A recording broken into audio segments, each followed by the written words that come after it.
Hello everyone, सभी को नमस्कार। एक प्यार भरा ओंकार। फटाफट से जुड़ जाइएगा हमारे सोल्जर्स जो भी एसएससी जीडी वाले हैं। जैसा कि हम लोगों ने अनाउंसमेंट किया था कि हम लोग फर्स्ट अपॉन कॉन्सेप्ट को क्लियर करेंगे। कॉन्सेप्ट क्लियर करने के बाद फिर हम लोग मॉक टेस्ट पर खेलेंगे, क्योंकि हम लोगों के पास अभी ज़्यादा टाइम नहीं बचा। देखो, नवंबर मान लो, नवंबर गए, दिसंबर जनवरी सिर्फ 60 डेज। ठीक है, इन 60 डेज में हमें रिटन को क्वालिफाइड करना है, रिटन क्लियर करना है। रिटन क्लियर करने के लिए फर्स्ट ऑफ ऑल हमारा पहला सीन बनता है कॉन्सेप्ट का। ठीक, इन कॉन्सेप्ट को क्लियर करने के बाद फिर हम लोग करेंगे मॉक। तो आज हम लोग पहली क्लास से स्टार्ट करने वाले कॉन्सेप्ट में जीएस को उठाएंगे लूसेंट। कॉन्सेप्ट में जीएस को उठाएंगे लूसेंट। एक्चुअली लूसेंट हर एक टॉपर की पहली चॉइस होती है। हर टॉपर इसको रिकमेंड भी करते हैं लूसेंट को। इसको रट लो, एक एक पेज, एक एक इसका जो साइड में टेबल सी बनी होती है, उस पूरी टेबल को इस तरीके से रट लो कि माइंड में सेव हो जाए ये टेबल किस पेज पर बनी हुई है। ठीक है, माना कि यहाँ से तुम्हारा रिटन क्लियर नहीं होगा, लेकिन यहाँ से 30 to 40 अप्रोक्स प्लस ही मान लो 30 to 40% जीएस का पोर्शन कंप्लीट हो जाए। कोई भी एग्जाम ले लो, जीएस ये हम लोगों को थूर देती है, माइंड को हिला देती है। कितना अपडेटेड रहो फिर भी क्वेश्चंस नहीं बनते हैं। ठीक है, क्योंकि इसके ऑप्शन खतरनाक मिलते हैं, ऑप्शन मिलते हैं अपडेटेड। अब रही बात करंट की, जो करंट अफेयर्स में सबसे ज़्यादा टाइम दे रहे हैं वो बेवकूफ़ है। मत टाइम दो, एक दो क्वेश्चन बनेंगे, 2 से 3 बनेंगे, इससे ज़्यादा नहीं बनेंगे। जो रोज़ 1.5 घंटे की क्लास ले रहे हैं गलत हो, आप अपना टाइम वेस्ट कर रहे हो, कुछ नहीं कर रहे हो। करंट रही, हाँ, डाउट आता है कि करंट को कैसे क्लियर करूं। करंट को क्लियर करने का मेन फंडा बस यही है, जो वीकेंड की वीकली करंट अफेयर्स होती है या वीकेंड की करंट अफेयर्स होती है, उसके नोट्स बनाओ तुम। ठीक है, उसमें तुम्हें खुद ही लगेगा कि हाँ ये टॉपिक इम्पोर्टेंट है, या ये क्वेश्चंस इम्पोर्टेंट है। उस क्वेश्चंस को अच्छे से पूरा डिस्क्राइब करते हुए देख लो कि किस तरीके से सर ने डिस्क्राइब किया है। फर्स्ट ऑफ ऑल हम लोग यहाँ पर बातचीत करने वाले हैं जीएस लूसेंट की। लूसेंट की पहली क्लास हम लोग डालेंगे हिस्ट्री की। ये हर टॉपर रिकमेंड करता है, चाहे एसएससी का हो या यूपीएससी का हो या वनडे एग्ज़ाम, स्टेट एग्ज़ाम का हो, सबकी यही चॉइस होती है लूसेंट। यहाँ से हमारा बेसिक कंप्लीट हो जाता है, लगभग 30 to 40 प्लस ही में रहता है। ठीक, अब इसके बाद हम लोग स्टैटिक्स, इसमें स्टैटिक्स को भी इंक्लूड कर लो। स्टैटिक्स का बहुत अच्छा खासा रोल चल रहा है। ठीक है, स्टैटिक्स को भी हम लोग इंक्लूड करेंगे जीएस में। फर्स्ट ऑफ ऑल हम लोग अभी स्टार्ट करने वाले लूसेंट, और भी कैसे हिस्ट्री। इसका हम हिस्ट्री को उठाएंगे, जितना टाइम लगेगा करते हैं। ठीक, चलो let's start our class for history of Lucent. चलो भाई, हम लोग अपनी हिस्ट्री की, इतिहास की पहली क्लास, वो भी लूसेंट बुक की शुरू करने वाले हैं। ठीक है, अब हम लोग शुरू करने वाले हैं लूसेंट सामान्य ज्ञान। ठीक है, इस बुक को कंप्लीट करते हैं। देखो भाई, लूसेंट पब्लिकेशन की प्रथम संस्करण 2003 में आया, और 7वां संस्करण है जो हम लोग 2024 में कंप्लीट करेंगे। विषय सूची में देखेंगे, विषय सूची में सबसे पहले इतिहास दिया है। इतिहास में प्राचीन भारत के मध्यकालीन भारत, आधुनिक भारत और विश्व इतिहास। ठीक है, पहले हम प्राचीन भारत को ही उठाएंगे और इसी को पढ़ेंगे। इतिहास का पहला सिनेरियो भारत का इतिहास। उत्तर में हिमालय से लेकर दक्षिण में समुद्र तक फैला यह उपमहाद्वीप भारतवर्ष के नाम से ज्ञात है, जिसे महाकाव्य तथा पुराणों में भारतवर्ष अर्थात भरतों का देश तथा यहाँ के निवासियों को भारतीय अर्थात भारत की संतान कहा गया है। भरत एक प्राचीन कबीले का नाम था। प्राचीन भारतीय अपने देश को जम्बूद्वीप अर्थात जम्बू मतलब जामुन, वृक्षों का द्वीप कहते थे। प्राचीन ईरानी इसे सिंधु नदी के नाम से जोड़ते थे, जिसे वे सिंधु ना कहकर हिंदू कहते थे। यही नाम फिर पूरे पश्चिम में फैल गया था। ठीक है। और पूरे देश को इसी एक नदी के नाम से जाना जाने लगा। यूनानी इसे इंदे और अरब इसे हिंद कहते थे। मध्यकाल में इस देश को हिंदुस्तान कहा जाने लगा। यह शब्द भी फारसी शब्द हिंदू से बना है। यूनानी भाषा के इंदे के आधार पर अंग्रेज इसे इंडिया कहने लगे।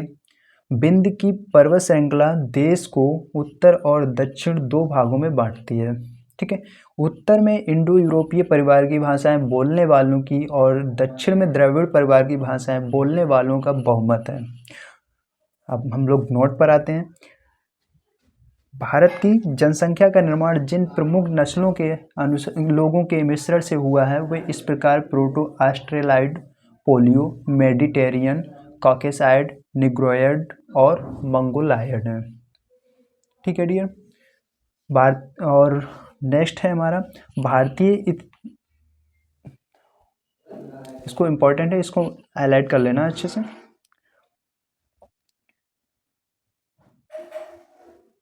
ओके, हाईलाइट कर लेना इसको।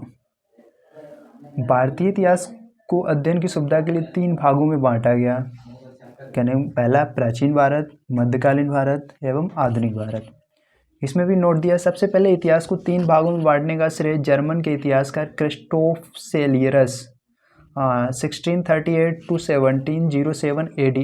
एडी मतलब होता है एमनो डेमनो, लेकिन इस इम्पोर्टेंट को ध्यान रखना, जो सबसे पहले इतिहास को 3 भागों में बांटने वाले कौन शख्स थे? क्रिस्टोफर सेलियरस। कब बांटा? 1638 से 1707 एडी को। ठीक, ये हुआ हमारा बेसिक। अब हम लोग स्टार्ट करने वाले प्राचीन भारत। ठीक, यहाँ से बुनियादी इसका ढांचा स्टार्ट होगा।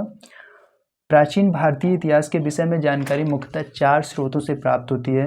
पहला है हमारा धर्म ग्रंथ, दूसरा है ऐतिहासिक ग्रंथ, तीसरा है विदेशियों का विवरण व पुरातत्व संबंधी साक्ष्य। ठीक, हम लोग देखने वाले हैं धर्म ग्रंथ एवं ऐतिहासिक ग्रंथ से मिलने वाली महत्वपूर्ण जानकारी। भारत का सर्व प्राचीन धर्म ग्रंथ वेद है, जिसके संकलनकर्ता महर्षि कृष्ण द्वैपायन वेद व्यास को माना जाता है। ठीक, वेद वसुदेव कुटुंबकम का उपदेश देता है। भारतीय परंपरा वेदों को नित्य तथा औपरोसिक मानती है। वेद 4 प्रकार के होते हैं बेसिकली। पहला वेद होता है ऋग्वेद, दूसरा यजुर्वेद, तीसरा सामवेद और चौथा हमारे पास होता है अथर्ववेद। इन 4 वेदों को संहिता कहा जाता है। ठीक, सबसे पहले वेद को हम लोग उठाते हैं ऋग्वेद। ऋग्वेद में क्या है? ऋचाओं के क्रमबद्ध ज्ञान के संग्रह को ऋग्वेद कहा जाता है। इसमें 10 मंडल, 1028 सूक्त, जो भी कैसे वालखिल पाठ के 11 सूक्तों सहित जुड़े हुए थे, एवं 10,462 ऋचाएँ हैं। इस वेद के ऋचाओं को पढ़ने वाले ऋषि को होत्र कहा जाता है। मोस्ट इंपॉर्टेंट क्वेश्चन यहाँ से बन सकता है। इस वेद से आर्य की राजनीतिक प्रणाली, इतिहास एवं ईश्वर की महिमा के बारे में जानकारी मिलती है। ठीक, नेक्स्ट कॉन्सेप्ट। विश्वामित्र द्वारा रचित ऋग्वेद के 3रे मंडल में सूर्य देवता सावित्री को समर्पित प्रसिद्ध गायत्री मंत्र है। इसके 9वें मंडल में देवता सोम का उल्लेख मिलता है। इसके 8वें मंडल की हस्तलिखित ऋचाओं को खिल कहा जाता है। चातुर्वर्ण समाज की कल्पना का आदि स्रोत ऋग्वेद के 10वें मंडल में वर्णित है, जिसके अनुसार 4 वर्ण कौन से? ब्राह्मण, क्षत्रिय, वैश्य तथा शूद्र आदि पुरुष ब्रह्मा के क्रमशः मुख, भुजाओं, जंघाओं और चरणों से उत्पन्न हुए हैं। ठीक, एक और नोट मिलता है। धर्मसूत्र 4 प्रमुख जातियों की स्थितियों, व्यवसायों, दायित्वों, कर्तव्यों तथा विशेषाधिकारों में स्पष्ट विभेद करता है। धर्मसूत्र 4 प्रमुख प्रजातियों की स्थितियों, व्यवसायों, दायित्वों, कर्तव्यों तथा विशेषाधिकारों में स्पष्ट विभेद करता है। ठीक है। ऋग्वेद के कई परिच्छेदों में प्रयुक्त अधन्य शब्द का संबंध गाय से, अघन्य कह सकते हैं, या अधन्य का संबंध किससे? गाय से। अब हम लोग पढ़ने वाले ईसा पूर्व एवं ईसवी, इसमें आएगा BC, उसके बारे में। वर्तमान में प्रचलित ग्रेगोरियन कैलेंडर, ईसाई कैलेंडर, जूलियन कैलेंडर ईसाई धर्मगुरु ईसा मसीह के जन्म वर्ष कल्पित पर आधारित है। ईसा मसीह के जन्म के पहले के समय को ईसा पूर्व यानी BC, शॉर्ट में BC बोल सकते हैं। इसका फुल फॉर्म होता है before the birth of Jesus Christ कहा जाता है। ईसा पूर्व में वर्षों की गिनती उल्टी दिशा में होती है। जैसे महात्मा बुद्ध का जन्म 563 ईसा पूर्व में एवं मृत्यु 483 ईसा पूर्व में हुआ था। यानी ईसा मसीह के जन्म के 563 वर्ष पूर्व महात्मा बुद्ध का जन्म एवं 483 वर्ष पूर्व मृत्यु हुई थी। ईसा मसीह के जन्म तिथि से प्रारंभ हुआ या आरंभ हुआ सन ईसवी सन कहलाता है। इसके लिए संक्षिप्त में लिखा जाता है। ईसवी को लैटिन भाषा के शब्द एडी में लिखा जाता है। एडी मतलब या एडी का फुल फॉर्म एनो डोमिनो या डोमिनी, जिसका शाब्दिक अर्थ होता है in the year of Lord Jesus Christ. ठीक है। विंसेंट आर्थर स्मिथ ने प्राचीन भारत का पहला सुव्यवस्थित इतिहास अर्ली हिस्ट्री ऑफ इंडिया 1904 में तैयार किया। इस पुस्तक के एक तिहाई भाग में केवल सिकंदर का आक्रमण वर्णित है। इसमें भारत की स्वेच्छाचारी शासन वाला देश कहा गया है, जिसे ब्रिटिश शासन की स्थापना से पहले कभी राजनीतिक एकता का अनुभव नहीं हुआ था। उन्होंने लिखा है, वस्तुतः भारतीय इतिहासकारों का सरोकार शासन के एकमात्र स्वरूप तानाशाही से ही है। ठीक है। वामनावतार के 3 पगों के आख्यान का प्राचीनतम स्रोत ऋग्वेद में है। ऋग्वेद में इंद्र के लिए 250 तथा अग्नि के लिए 200 ऋचाओं की रचना की गई है। फिर हमारे पास एक नोट आता है, प्राचीन इतिहास के साधन के रूप में वैदिक साहित्य में ऋग्वेद के बाद शतपथ ब्राह्मण का स्थान है। प्राचीन इतिहास के साधन के रूप में वैदिक साहित्य में ऋग्वेद के बाद शतपथ ब्राह्मण का स्थान है। यजुर्वेद सेकंड हमारा आता है। यजुर्वेद सस्वर पाठ के लिए मंत्रों तथा बलि के समय अनुपालन के लिए नियमों का संकलन यजुर्वेद कहलाता है। इसके पाठकर्ता को अथर्वणीय कहते हैं। यजुर्वेद में यज्ञों के नियमों एवं विधि विधानों का संकलन मिलता है। यजुर्वेद में यज्ञों के नियमों एवं विधि विधानों का संकलन मिलता है। इसमें बलिदान विधि का भी वर्णन है। यह एक ऐसा वेद है जो गद्य एवं पद दोनों में है। मोस्ट इंपोर्टेंट हाईलाइट कर लेना। सामवेद, साम का शाब्दिक अर्थ है गान। इस वेद में मुख्यतः यज्ञों के अवसर पर गाए जाने वाले ऋचाओं यानी मंत्रों का संकलन है। इसके पाठकर्ता को उद्गार्थ कहते हैं। इसका संकलन ऋग्वेद पर आधारित है। इसमें 1810 सूक्त हैं जो प्राय ऋग्वेद के लिए गए हैं। हाँ, इसे भारतीय संगीत का जनक भी कहा जाता है। नोट, यजुर्वेद तथा सामवेद में किसी भी विशिष्ट ऐतिहासिक घटना का वर्णन नहीं मिलता है। अथर्ववेद नेक्स्ट हमारा आता है अथर्ववेद। अथर्वा ऋषि द्वारा रचित इस वेद में कुल 731 मंत्र तथा लगभग 6000 पद हैं। कितने? 731 मंत्र और 6000 पद हैं। इसके कुछ मंत्र वैदिक मंत्रों से भी प्राचीनतम है। औषधों का उल्लेख सबसे पहले अथर्ववेद में मिलता है। ऐतिहासिक दृष्टि से अथर्ववेद का महत्व इस बात में है कि इसमें सामान्य मनुष्यों के विचारों तथा अंधविश्वासों का विवरण मिलता है। पृथ्वी सूक्त अथर्ववेद का प्रतिनिधि सूक्त माना जाता है। इसमें मानव जीवन के सभी पक्षों, गृह निर्माण, कृषि की उन्नति, व्यापारिक मार्गों का गहन खोज, रोग निवारण, समन्वय, विवाह तथा प्रणय गीतों, राजभक्ति, राजा का चुनाव, बहुत से वनस्पतियों एवं औषधियों, सांप, वशीकरण, प्रायश्चित, मातृभूमि, महात्म्य आदि का विवरण दिया गया है। कुछ मंत्रों में जादू टोना का भी वर्णन है। अथर्ववेद में परीक्षित को कुरुओं का राजा कहा गया है तथा कुरु देश की समृद्धि का अच्छा चित्रण मिलता है। इसमें सभा एवं समिति को प्रजापति की 2 पुत्रियां कहा गया है। वेदों की भी कई शाखाएं हैं जो वैदिक अध्ययन और व्याख्या से जुड़े विभिन्न दृष्टिकोणों का प्रतिनिधित्व करती हैं। साकल शाखा ऋग्वेद से जुड़ी एकमात्र जीवित शाखा है। यजुर्वेद को शुक्ल यजुर्वेद और कृष्ण यजुर्वेद 2 शाखाओं में बांटा गया है। मध्य दिन और कांडो शुक्ल यजुर्वेद अथवा वाजसेन संहिता की शाखाएं हैं। कृष्ण यजुर्वेद से जुड़ी शाखाएं कौन कौन हो सकती हैं? कृष्ण यजुर्वेद से जुड़ी शाखाएं काठक, कांडिष्टल, मैत्रायणी और तैत्तिरीय हैं। कौथुम रामायणीय एवं जैमिनीय या तलौकार सामवेद की शाखाएं हैं। अथर्ववेद की शाखाएं शौनक और पैपलाद हैं।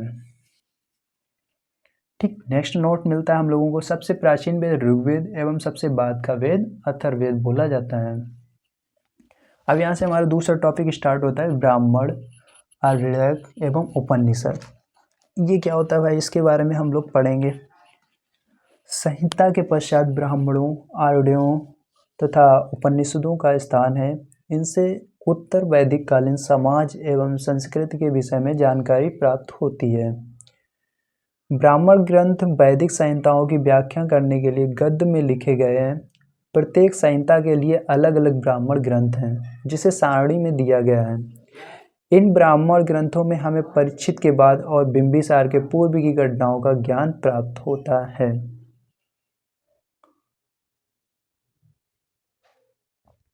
अब हम लोग जानेंगे वेद और ब्राह्मण ग्रंथ। ऋग्वेद ब्राह्मण ग्रंथ ऐतरेय व कौशिकी। दूसरा है हमारा यजुर्वेद, यजुर्वेद ब्राह्मण ग्रंथ तैत्तिरीय व शतपथ। ठीक है, वेद ब्राह्मण ग्रंथ। सामवेद का है पंचविश और अथर्ववेद का है गोपथ। ओके, चलो बढ़ते हैं आगे। ऐतरेय में राज्याभिषेक के नियम एवं कुछ प्राचीन राजाओं के नाम दिए गए हैं। शतपथ में गंधार, सल, कैकय, कुरु, पांचाल, कौशल, विदेह आदि राजाओं का उल्लेख मिलता है। वैदिक साहित्य में ऋग्वेद के बाद शतपथ ब्राह्मण का स्थान है। आरण्यक में यज्ञ से जुड़े कर्मकांडों की दार्शनिक और प्रतीकात्मक अभिव्यक्ति है। उपनिषदों की संख्या 108, जिनमें 13 को मूलभूत उपनिषदों की श्रेणी में रखा गया है।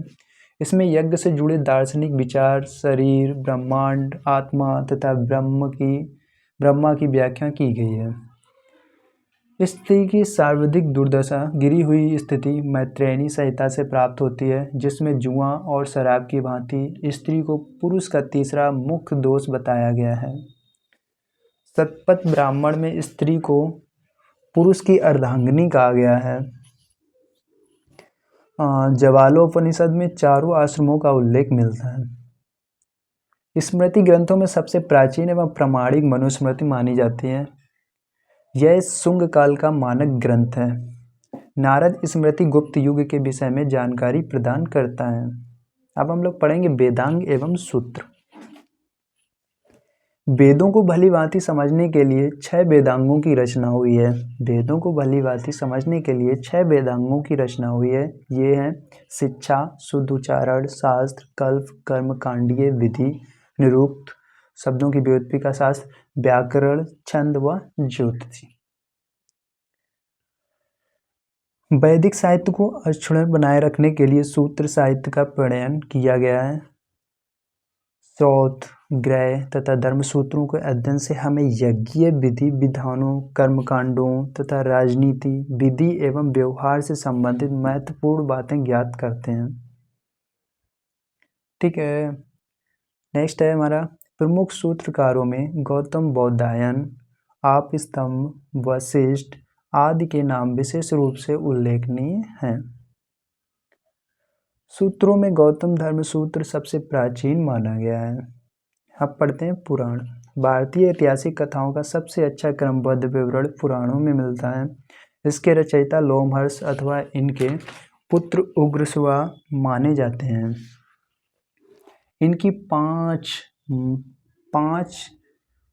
इनकी संख्या 18 है, जिनमें से केवल 5 मत्स्य, वायु, विष्णु, ब्राह्मण, भागवत ही है राजाओं की वंशावली पाई जाती हैं। पुराण और संबंधित वंश: विष्णु पुराण मौर्य वंश से, मत्स्य पुराण आंध्र सातवाहन से और वायु पुराण गुप्त वंश से। ठीक है, फिर हमारे पास एक नोट आता है, पुराणों में मत्स्य पुराण सबसे प्राचीन एवं प्रामाणिक है। पुराणों में मत्स्य पुराण सबसे प्राचीन एवं प्रामाणिक है।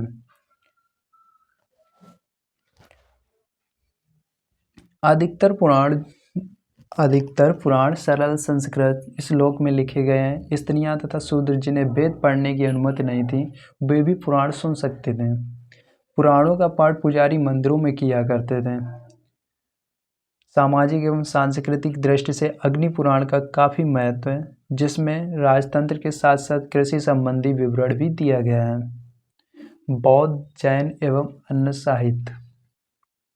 इसको पढ़ते हैं। जातक में बुद्ध की पूर्व जन्म की कहानी वर्णित है। हीनयान का प्रमुख ग्रंथ कथा वस्तु है, जिसमें महात्मा बुद्ध का जीवन चरित्र अनेक कथानकों के साथ वर्णित है।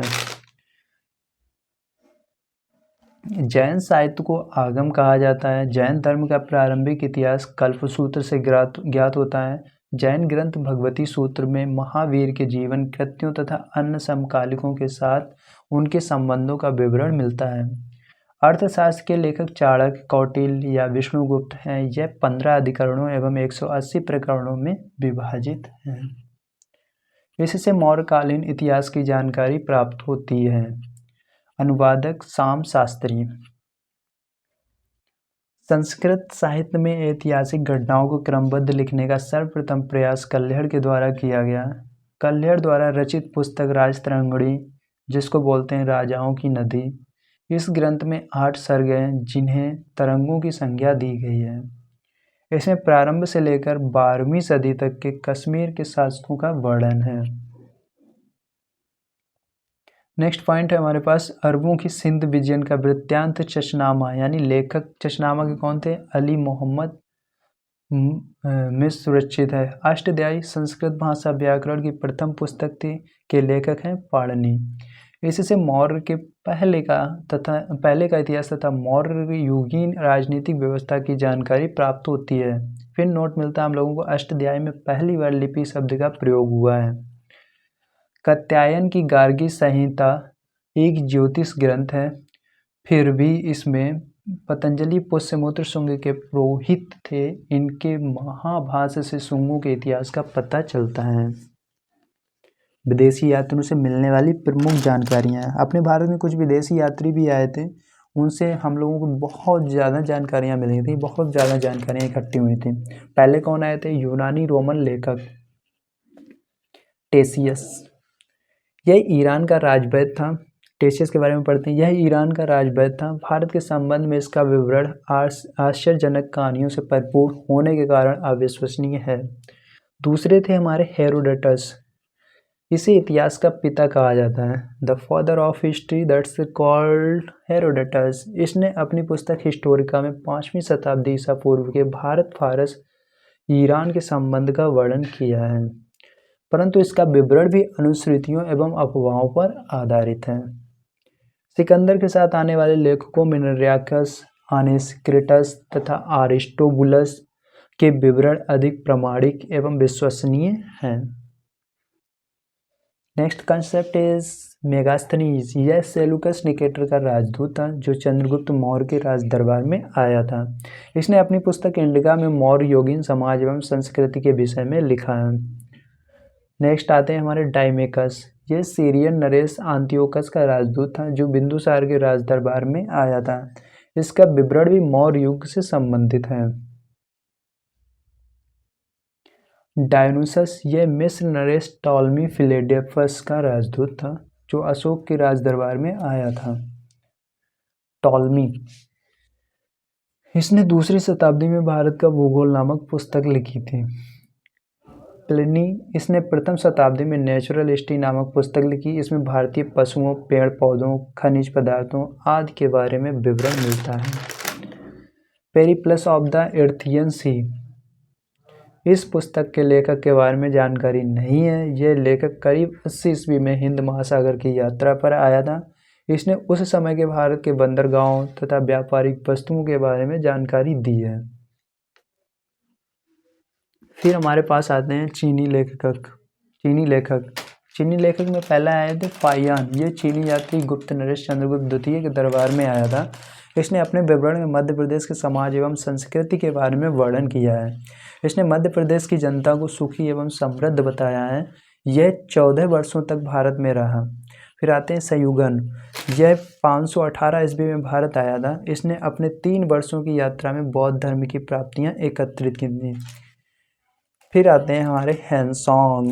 यह हर्षवर्धन के शासनकाल में भारत आया था। हैंसोंग 629 ईस्वी में चीन से भारतवर्ष के लिए प्रस्थान किया और लगभग 1 वर्ष की यात्रा के बाद सर्वप्रथम वह भारतीय राज्य कपिसा पहुंचा।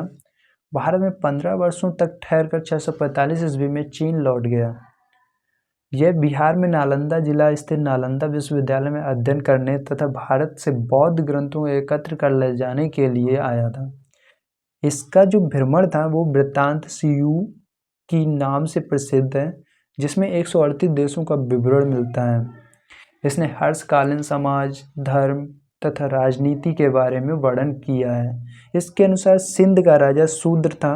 हेनसांग ने बुद्ध की प्रतिमा के साथ साथ सूर्य और शिव की प्रतिमाओं का भी पूजन किया था। नोट मिलता है हम लोगों को, हेनसांग के अध्ययन के समय नालंदा विश्वविद्यालय के कुलपति आचार्य शीलभद्र थे। यह विश्वविद्यालय बौद्ध दर्शन के लिए प्रसिद्ध था। ठीक है बेटा, हेनसांग के अध्ययन के समय नालंदा विश्वविद्यालय के कुलपति आचार्य शीलभद्र थे। ये विश्वविद्यालय बौद्ध दर्शन के लिए प्रसिद्ध थे। सिंह यह आया था 7वीं शताब्दी के अंत में भारत आया था। Oh my God. इसने अपने विवरण में नालंदा विश्वविद्यालय की विक्रमशिला विश्वविद्यालय तथा अपने समय के भारत का वर्णन किया था। चलो कुछ तो साले कर गए। नेक्स्ट आते हैं अरबी लेखक। यूनानी के बाद चीनी के बाद अब आए कौन? अरबी लेखक। अल-बरूनी, यह महमूद गजनवी के साथ भारत आया था। अल-बरूनी ख्वारिज या ख्यू आधुनिक तुर्कमेनिस्तान का रहने वाला था। अरबी में लिखी गई इसकी कृति किताब उल हिंद या तहकीक-ए-हिंद भारत की खोज आज भी इतिहासकारों के लिए एक महत्वपूर्ण स्रोत या एक रामबाण साबित हुई है। यह एक विस्तृत ग्रंथ है जो धर्म और दर्शन, त्योहारों, खगोल विज्ञान, कीमिया, रीति रिवाजों तथा प्रथाओं, सामाजिक जीवन, भारतौल तथा मापन विधियों, मूर्तिकला, कानून, मापदंड, विज्ञान आदि विषयों के आधार पर 80 अध्यायों में विभाजित है। इसमें राजपूत कालीन समाज, धर्म, रीति रिवाज, राजनीति आदि पर सुंदर प्रकाश डाला गया है। फिर आते हैं इब्न बतूता। ठीक है, इसके द्वारा अरबी भाषा में लिखा गया उसका यात्रा वृत्तांत, जिसे रेहला कहा जाता है, 14वीं शताब्दी में भारतीय उपमहाद्वीप के सामाजिक तथा सांस्कृतिक जीवन के विषय में बहुत ही प्रचुर तथा सबसे रोचक जानकारियां देता है। 1331 ईस्वी में दिल्ली पहुंचने पर इसकी विद्वता से प्रभावित होकर सुल्तान मोहम्मद बिन तुगलक ने उसे दिल्ली का काजी या न्यायाधीश नियुक्त किया है। फिर आते हैं अन्य लेखक।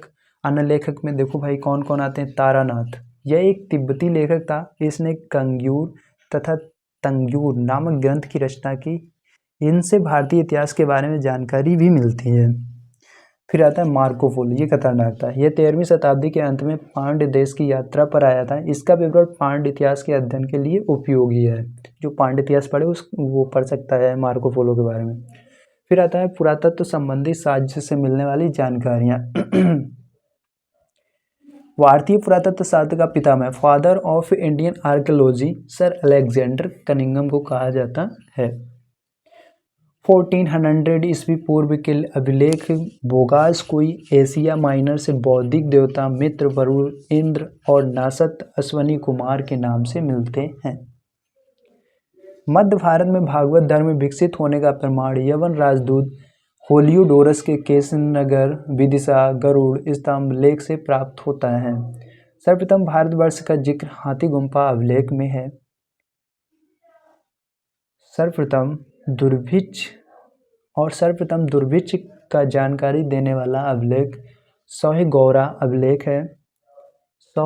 अभिलेख है। इस अभिलेख में संकट काल में उपयोग हेतु खाद्यान्न सुरक्षित रखने का भी उल्लेख है।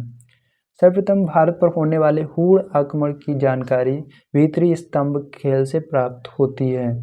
सती प्रथा का पहला लिखित साक्ष्य एरड़ अभिलेख शासक भानुगुप्त से प्राप्त होती है। सातवाहन राजाओं का पूरा इतिहास उनके अभिलेखों के आधार पर लिखा गया है। रेशम बुनकर की श्रेणियों की जानकारी मंदसौर अभिलेख से प्राप्त होती है। कश्मीरी नौपाषाणिक पुरास्थल बुर्ज होम से गर्तवास यानी गड्ढागर का साक्ष्य मिला है। इनमें उतरने के लिए सीढ़ियां होती थीं। यहाँ मनुष्य के साथ उसके पालतू कुत्ते को भी दफनाने की प्रथा प्रचलित थी। प्राचीनतम सिक्कों को आहत सिक्के कहा जाता है। इसी को साहित्य में कसारपड़ कहा गया है। सर्वप्रथम सिक्कों पर लेख लिखने का कार्य यवन शासकों ने किया। महत्वपूर्ण अभिलेख आते हैं हम लोगों का अभिलेख और शासन। ये जो अभिलेख हुए किसके शासन के काल में हुए थे? हाथी गुम्फा अभिलेख, तिथि रहित अभिलेख है हाथी गुम्फा अभिलेख। कलिंग राज खारवेल के साथ उस समय कलिंग राज खारवेल शासक था। जूनागढ़ यानी गिरनार अभिलेख रुद्रदामन, कौन है? रुद्रदामन। नासिक अभिलेख गौतमी वलसरी, नासिक अभिलेख गौतमी वलसरी। प्रयाग स्तंभ लेख समुद्रगुप्त। एहल अभिलेख पुलकेशिन सेकंड, एहल अभिलेख पुलकेशिन सेकंड। मंदसौर अभिलेख मालवा नरेश यशोरवर्मन, मालवा नरेश यशोरवर्मन। ग्वालियर अभिलेख प्रतिहार नरेश भोज, ग्वालियर अभिलेख प्रतिहार नरेश भोज। भीतरी एवं जूनागढ़ अभिलेख स्कंदगुप्त, भीतरी एवं जूनागढ़ अभिलेख स्कंदगुप्त। देवपाड़ा अभिलेख, देवपाड़ा अभिलेख बंगाल शासक विजय सेन, देवपाड़ा अभिलेख बंगाल शासक विजय सेन। नोट मिलता है हम लोगों को एक और, अभिलेखों का अध्ययन एपिग्राफी कहलाता है, एपिग्राफी। समुद्रगुप्त की बीड़ा बजाती हुई मुद्रा वाले सिक्के के उसके संगीत प्रेमी होने का प्रमाण मिलता है। समुद्रगुप्त की बीड़ा बजाती हुई मुद्रा वाले सिक्के से उसके संगीत प्रेमी होने का प्रमाण मिलता है। आर्किमेडू पुडुचेरी के निकट से रोमन सिक्के प्राप्त हुए। नोट, सबसे पहले भारत के संबंध बर्मा, स्वर्णभूमि, वर्तमान में म्यांमार, मलाया, स्वर्णद्वीप, कंबोडिया, कंबोज और जावा यवद्वीप में स्थापित हुए हैं। चलो नोट, सबसे पहले भारत के संबंध बर्मा, स्वर्णभूमि, वर्तमान में म्यांमार, मलाया, स्वर्णद्वीप, कंबोडिया, कंबोज और जावा या द्वीप से स्थापित हुए। उत्तर भारत के मंदिरों की कला को शैली नागर शैली एवं दक्षिण भारत के मंदिरों की कला द्राविड़ शैली कहलाती है। दक्षिणापथ के मंदिरों के निर्माण में नागर और द्राविड़ दोनों शैलियों का प्रभाव पड़ा, अतः यह बेसर शैली कहलाती है। ठीक है। पंचायतन शब्द मंदिर रचना शैली से संबंधित है। एक हिंदू मंदिर तब पंचायतन शैली का कहलाता है जब मुख्य मंदिर 4 सहायक मंदिरों से घिरा होता है। पंचायतन मंदिर के उदाहरण हैं कंदरिया, महादेव मंदिर, खजुराहो, ब्रह्मेश्वर मंदिर, भुवनेश्वर, लक्ष्मण मंदिर, खजुराहो, लिंगराज मंदिर, भुवनेश्वर, दशावतार मंदिर, देवगढ़ उत्तर प्रदेश,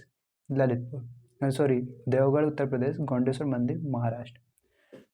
ठीक, नेक्स्ट हमारा टॉपिक स्टार्ट होता है दूसरा, प्रागैतिहासिक काल। इतिहास का विभाजन प्रागैतिहासिक, प्री हिस्ट्री, आद्य इतिहास, प्रो हिस्ट्री व इतिहास हिस्ट्री 3 भागों में किया गया है।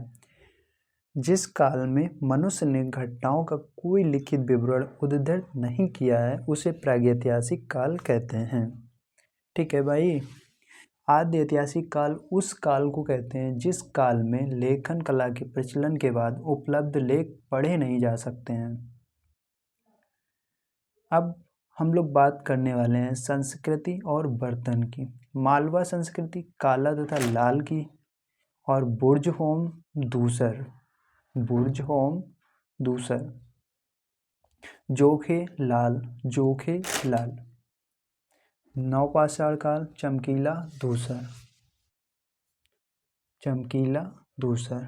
पूर्वी नवपाषाण भूरा लाल, पूर्वी नवपाषाण भूरा लाल।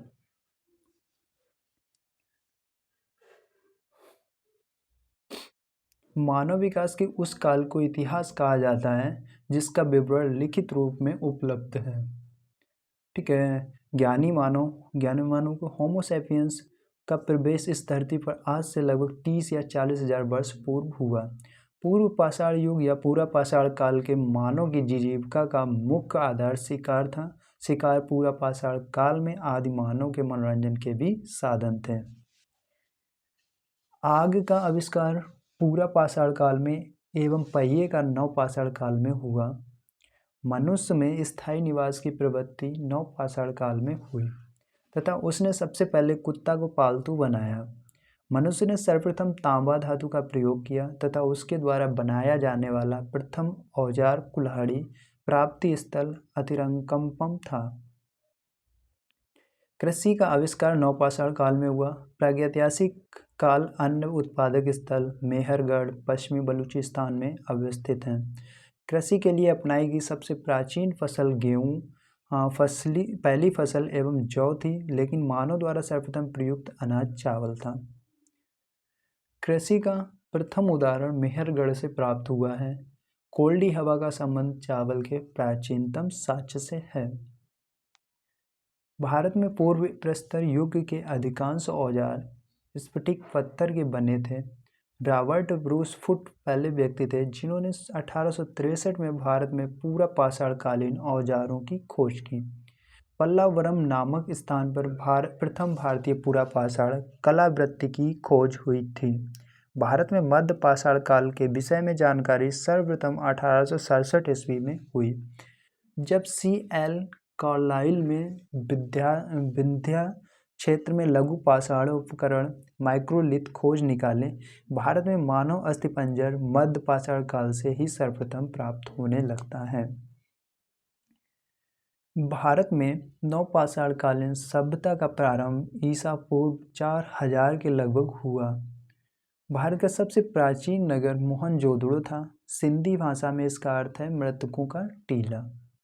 असम का श्वेतभ्रू गिबन भारत में पाया जाने वाला एकमात्र मानवावकपीय इनाम गांव ताम्रपाषाण युग की एक बड़ी बस्ती थी। इसका संबंध जोरवे संस्कृति से है। भारत में शिवालिक की पहाड़ियों से जीवाश्म का प्रमाण मिलता है। भीमबेटका गुफा पूरा पाषाणिक आवासीय पुरा स्थल है। ये आदि मानव द्वारा बनाए गए शैल चित्रों और शैलाश्रयों के लिए प्रसिद्ध है। इन चित्रों को पूरा पाषाण काल से मध्य पाषाण काल के समय का माना जाता है। ये चित्र भारतीय उपमहाद्वीप में मानव जीवन के प्राचीनतम चिन्ह हैं। यह मध्य प्रदेश के रायसेन जिले में स्थित है। इसकी खोज वर्ष 1957 से 1958 में डॉक्टर विष्णु श्रीधर वाकड़कर द्वारा की गई थी। भीमबेटका क्षेत्र को भारतीय पुरातत्व सर्वेक्षण भोपाल मंडल ने अगस्त 1990 में भारतीय महत्व का स्थान घोषित किया। इसके बाद जुलाई 2003 में यूनेस्को ने इसे विश्व धरोहर स्थल घोषित किया। भारत में मनुष्य संबंधी सबसे पहला प्रमाण नर्मदा घाटी में मिला है। नोट मिलता है हम लोगों को। भारतीय नागरिक सेवा के अधिकारी रिजले प्रथम व्यक्ति थे जिन्होंने प्रथम बार वैज्ञानिक आधार पर भारत की जनसंख्या का प्रजातीय विभेदीकरण किया। ठीक है, भारतीय नागरिक सेवा के अधिकारी रिजले प्रथम व्यक्ति थे जिन्होंने प्रथम बार वैज्ञानिक आधार पर भारत की जनसंख्या का प्रजातीय विभेदीकरण किया। नेक्स्ट आता है सिंधु घाटी सभ्यता। रेडियो कार्बन 14 जैसी नवीन विश्लेषण पद्धति के द्वारा सिंधु सभ्यता की सामान्य तिथि 2400 ईसा पूर्व से 1700 ईसा पूर्व मानी गई है। इसका विस्तार त्रिभुजाकार है। तिथि निर्धारण की कार्बन C14 की खोज अमेरिका के प्रसिद्ध रसायन शास्त्री B.F. लीवी द्वारा 1946 ईस्वी में की गई थी। इस पद्धति में जिस पदार्थ में कार्बन 14 की मात्रा जितनी कम रहती है वह उतनी ही प्राचीन मानी जाती है।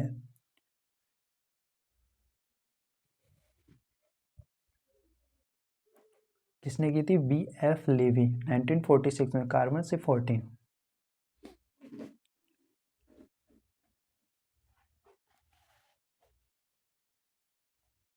चलो आगे बढ़ते हैं। सिंधु सभ्यता की खोज 1921 ईस्वी में राय बहादुर दयाराम साहनी ने की। सिंधु सभ्यता को आद्य ऐतिहासिक यानी प्रोटो हिस्टोरिक अथवा कांस्य ब्रोंज युग में रखा जा सकता है।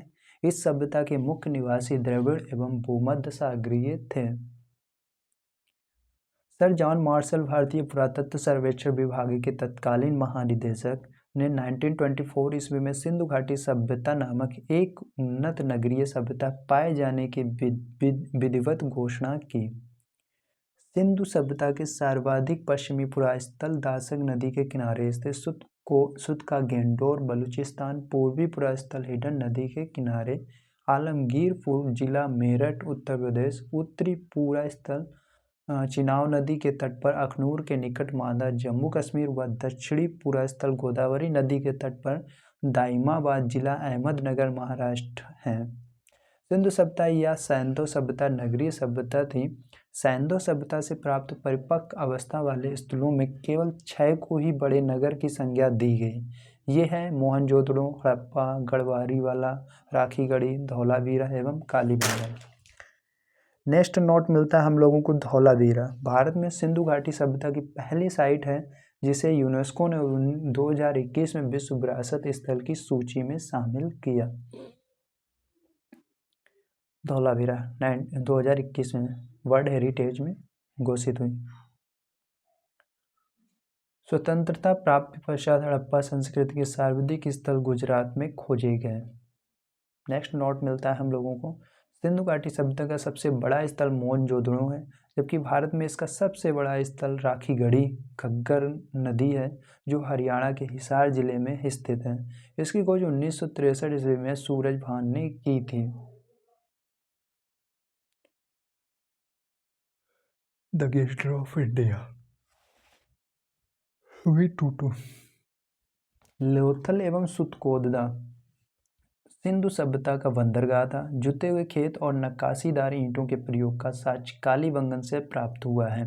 मोहनजोदड़ो से प्राप्त स्नानागार संभवतः सिंधु सभ्यता की सबसे बड़ी इमारत है, जिसके मध्य स्थित स्नान कुंड 11.88 मीटर लंबा, 7.01 मीटर चौड़ा एवं 2.43 मीटर गहरा है। अग्निकुंड लोथल एवं कालीबंगन से प्राप्त हुए हैं। मोहनजोदड़ो से प्राप्त एक सील पर 3 मुख वाले देवता पशुपतिनाथ की मूर्ति मिली है। उनके चारों ओर हाथी, गैंडा, चीता एवं भैंसा विराजमान है। मोहनजोदड़ो से नर्तकी की एक कांस्य मूर्ति मिली है। हड़प्पा की मोहरों पर सबसे अधिक एक श्रृंगी पशु का अंकन मिलता है। यहाँ से प्राप्त एक आयताकार मोहर में स्त्री के गर्भ से निकला पौधा दिखाया गया है। मनके बनाने के कारखाने लोथल एवं चंदूदड़ो में मिले हैं। सिंधु घाटी सभ्यता की लिपि भाव चित्रात्मक है। यह लिपि दाईं से बाईं ओर लिखी जाती थी। जब अभिलेख एक से अधिक पंक्तियों का होता था तो पहली पंक्ति दाईं से बाईं ओर, दूसरी बाईं से दाईं ओर लिखी जाती थी। नेक्स्ट नोट मिलता है हम लोगों को लेखन कला की उचित प्रणाली विकसित करने वाली पहली सभ्यता सुमेरियन की सभ्यता थी। लेखन कला की उचित प्रणाली की विकसित करने वाली पहली सभ्यता सुमेरियन की कला थी। सिंधु सभ्यता के लोगों ने नगरों तथा घरों के विन्यास के लिए ग्रिड पद्धति अपनाई। घरों के दरवाजे और खिड़कियां सड़क की ओर न खुलकर पिछवाड़े की ओर खुलते थे। केवल लोथल नगर के घरों के दरवाजे मुख्य सड़क की ओर खुलते थे। सिंधु सभ्यता की मुख्य फसल थी गेहूं और जौ। सैंधोवासी मिठास के लिए शहद का प्रयोग करते थे। मिट्टी से बने हल का साक्ष्य बनवाली में से मिला है। रंगपुर एवं लोथल से चावल के दाने मिले हैं, जिनसे धान की खेती होने का प्रमाण मिलता है। चावल के प्रथम साक्ष्य लोथल से ही प्राप्त हुए हैं। सुरकोतदा, कालीबंगन एवं लोथल से सैंधोकालीन घोड़े की अस्थिपंजर मिले हैं। तौल की इकाई संभवतः 16 के अनुपात में थी। सैंधो सभ्यता के लोग यातायात के लिए 2 पहियों एवं 4 पहियों वाली बैलगाड़ी या भैंस गाड़ी का उपयोग करते थे। मेसोपोटामिया के अभिलेखों में वर्णित मेलुआ शब्द का अभिप्राय सिंधु सभ्यता से ही है। संभवतः हड़प्पा संस्कृति का शासन बड़ी वर्ग के हाथों में था। पिगनट ने हड़प्पा एवं मोहनजोदड़ो को एक विस्तृत साम्राज्य की जुड़वां राजधानी कहा है। सिंधु सभ्यता के लोग धरती को उर्वरता की देवी मानकर उसकी पूजा किया करते थे। शासनकाल में विदेशी व्यापार, आयातित और प्रदेश, आयातित वस्तुएं और प्रदेश। तांबा कहाँ पर होता था? खेतड़ी, बलूचिस्तान, ओमान। चांदी अफगानिस्तान, ईरान। चांदी अफगानिस्तान, ईरान। सोना कर्नाटक, अफगानी, ईरान। सोना कर्नाटक, अफगानी, Iran. Tin Afghanistan, Iran. Tin Afghanistan, Iran. गोमेद सौराष्ट्र, गोमेद सौराष्ट्र। लाजवर्थ मेसोपोटामिया, लाजवर्थ मेसोपोटामिया। सीसा ईरान। वृक्ष पूजा एवं शिव पूजा के प्रचलन के साक्ष्य भी सिंधु सभ्यता से मिलते हैं। स्वास्तिक चिन्ह संभवतः हड़प्पा सभ्यता की देन है। इस चिन्ह से सूर्योपासना का अनुमान लगाया जाता है। सिंधु घाटी के नगरों में किसी भी मंदिर के अवशेष नहीं मिले हैं। सिंधु सभ्यता में मात्र देवी की उपासना सर्वाधिक प्रचलित थी। पशुओं में कुबड़ वाला सांड इस सभ्यता के लोगों के लिए विशेष पूजनीय था। स्त्री ब्रह्म मूर्तियाँ यानी मिट्टी की मूर्तियाँ स्त्री मृण मूर्तियाँ यानी मिट्टी की मूर्तियाँ अधिक मिलने से ऐसा अनुमान लगाया जाता है कि सैंतो समाज मात्र सत्यात्मक था। सैंतोवासी सूती एवं यूनी वस्त्रों का प्रयोग करते थे। मनोरंजन के लिए सैंतोवासी मछली पकड़ना, शिकार करना, पशु पक्षियों को आपस में लड़ाना, चौपड़ और पांसा खेलना आदि साधनों का प्रयोग करते थे। सिंधु सभ्यता के लोग काले रंग से डिजाइन किए हुए लाल मिट्टी के बर्तन बनाते थे। सिंधु घाटी के लोग तलवार से परिचित नहीं थे। कालीबंगन एकमात्र हड़प्पाकालीन स्थल था जिसका निचला शहर सामान्य लोगों के रहने हेतु भी किले से घिरा हुआ था।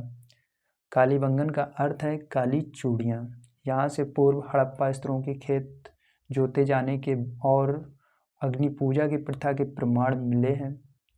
पर्दा प्रथा एवं वेश्यावृत्ति सैंधव सभ्यता में प्रचलित थी। शवों को जलाने एवं गाड़ने यानी दोनों प्रथाएं प्रचलित थीं। हड़प्पा में शवों को दफनाने जबकि मोहनजोदड़ो में जलाने की प्रथा विद्यमान थी। लोथल एवं कालीबंगा में युग्म समाधियां मिली हैं। सैंधव सभ्यता के विनाश का संभवतः सबसे प्रभावी कारण बाढ़ था। आग में पकी हुई ईंटों को टेराकोटा कहा जाता है। सैंधव सभ्यता के प्रमुख स्थल नदी उत्खनन करता है। वर्तमान स्थिति प्रमुख स्थल और नदी हड़प्पा नदी हड़प्पा स्थल नदी कौन सी थी? रावी। कहाँ पर स्थित है? पाकिस्तान के पंजाब प्रांत का साहिवाल जिला दयाराम साइनी द्वारा 1921। माधवा स्वरूप वर्ष 1926। व्हीलर 1946। दूसरा स्थल हम लोगों को मिलता है मोहनजोदड़ो। नदी कौन सी पड़ती है? सिंधु। हाँ, पहले हम लोग प्रमुख स्थल देखेंगे नदी, फिर उनकी स्थिति कहाँ है, खननकर्ता कौन कौन थे। मोहनजोदड़ो सिंधु पाकिस्तान के सिंध प्रांत का लड़काना जिला। उत्खननकर्ता रखालदास बनर्जी 1922। मैके 1927। व्हीलर 1930। मोहनजोदड़ो सिंधु पाकिस्तान के सिंध प्रांत का लड़काना जिला रखालदास बनर्जी 1922। मौके 1927। व्हीलर 1930। चनूदड़ो सिंधु सिंध प्रांत पाकिस्तान नवाब साहेब जिला मैक 1925। एनजी मजूमदार 1931। चंदूदड़ो सिंधु सिंध प्रांत पाकिस्तान नवाब शाह जिला मैक 1925। एनजी मजूमदार 1931। कालीबंगन घग्गर राजस्थान का हनुमानगढ़ जिला। कालीबंगन घग्गर हनुमानगढ़ राजस्थान का हनुमानगढ़ जिला। अमलानंद घोष 1951। बीवी लाल एवं बी के थापर 1961। कालीबंगन घग्गर राजस्थान का हनुमानगढ़ जिला। अमलागन घोष 1951। बीवी लाल एवं बी के थापर 1961। फिर आता है कोट दीजी। कोट दीजी कौन सी नदी पड़ती? सिंधु। सिंध प्रांत की खैरपुरस्तान फजल अहमद 1953। फजल अहमद 1953। कोट दीजी सिंध सिंध प्रांत का खैरपुरस्तान फजल अहमद 1953। रंगपुर मादर गुजरात का कठवाला जिला रंगनाथ राव 1953 to 1954। रंगपुर मादर गुजरात का कठियावाला जिला रंगनाथ राव 1953 to 1954। रोपड़ सतलज पंजाब का रोपड़ जिला यज्ञदत्त शर्मा। रोपड़ सतलज पंजाब का रोपड़ जिला यज्ञदत्त शर्मा।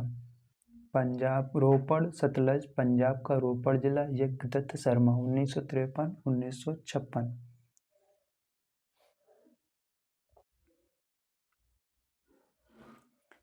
लोथल भोगवा गुजरात का अहमदाबाद जिला।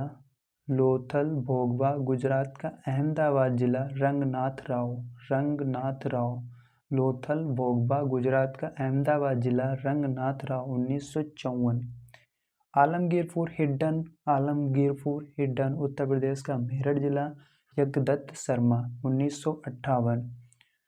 फिर आता है सुत का गेंडोर।